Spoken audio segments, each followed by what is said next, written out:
اب جو آیت آ رہی ہے وہ اس سورہ مبارکہ کا کلائمیکس ہے، اور اس موضوع پر قرآن مجید کا کلائمیکس ہے اقامت الدین کے موضوع پر۔ شرع لکم من الدین، اے محمد پر ایمان لانے والو، اے مسلمانوں، تمہارے لیے اللہ نے دین میں وہی شے معین کی ہے، ما وصا بہ نوحا، جس کی وصیت کی تھی نوح کو، والذی اوحینا الیک، اور جس کی وحی کی ہے ہم نے اے محمد آپ کی طرف، کیونکہ پہلے خطاب ہے لکم، شرع لکم، یہاں امت سے خطاب ہو رہا ہے، شرع لکم، بس صرف فرق یہ کہ یا ایھا الذین آمنوا یا نہیں آیا، یہ مکی صورتوں کے مزاج کا تقاضا ہے کہ وہ نہ آئے، لیکن جمع کے صیغے سے واضح کر دیا کہ باقی جگہ ہم دیکھ رہے ہیں کہ واحد کے صیغے میں خطاب کر کے اور بالواسطہ امت، یہاں امت سے خطاب ہے۔ شرع لکم من الدین، تمہارے لیے دین میں وہی شے مقرر کی ہے، ما وصا بہ نوحا، جس کی وصیت کی تھی اس نے نوح کو، والذی اوحینا الیک، اور جس کو کی وحی کی ہم نے محمد آپ کی جانب صلی اللہ علیہ وسلم، وما وصینا بہ ابراہیم و موسیٰ و عیسیٰ، اور جس کی وصیت ہم نے کی ابراہیم کو اور موسیٰ کو اور عیسیٰ کو، ان اقیموا الدین، کہ دین کو قائم کرو۔ دین ایک تو معلوم ہوا اس آیت سے کہ دین سب کا ایک ہے، دین نوح کا اور حضور کا اور ابراہیم کا اور موسیٰ کا عیسیٰ کا علیہم الصلاۃ والسلام ایک ہی ہے، دین تو ایک ہی ہے۔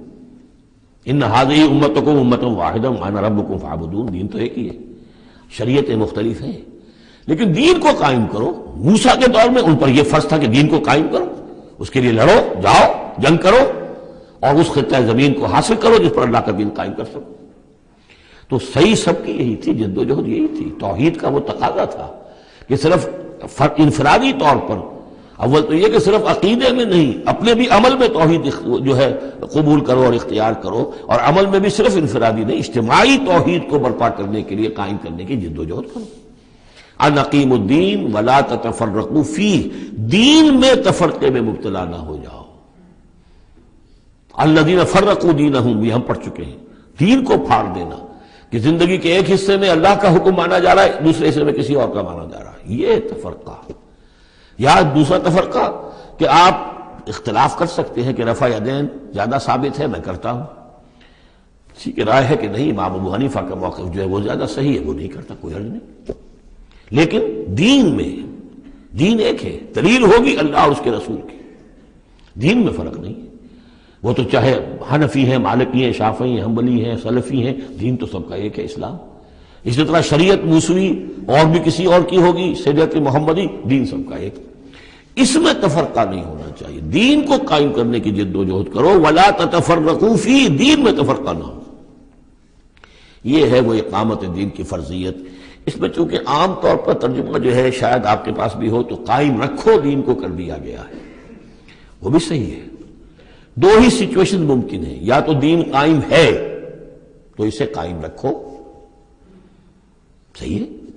خیمہ اگر کھڑا ہے تو کھڑا رکھا جائے گا کہ آندھی آ رہی ہے تو آپ اس کی رسیوں کو پکڑ رہے ہیں، اس کے بانسوں کو پکڑ کر کھڑے ہو رہے ہیں تاکہ خیمہ گر نہ جائے، اس کو قائم رکھو۔ خیمہ گر گیا تو کھڑا کرو، اب اثر نو سے آپ ریکٹ کریں گے۔ تو یہ دونوں ترجمے بالکل صحیح ہیں، قائم کرو، قائم رکھو، قائم ہے تو قائم کرو، قائم نہیں ہے تو رکھو، اور قائم نہیں ہے تو قائم کرو۔ ان اقیموا الدین ولا تتفرقوا فیہ کبر علی المشرکین ما تدعوہم الیہ، بہت بھاری ہے یہ مشرکین پر بات جس کی طرف اے نبی آپ ان کو بلا رہے ہیں۔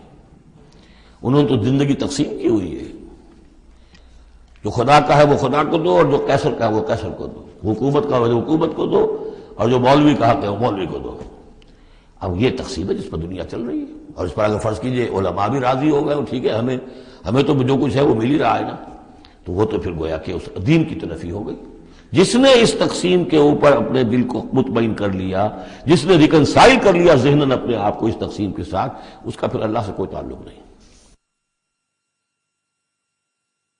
چاہے مشرکوں کو کتنا ناگوار ہو، مشرک تو پسند نہیں کرے گا اس کو۔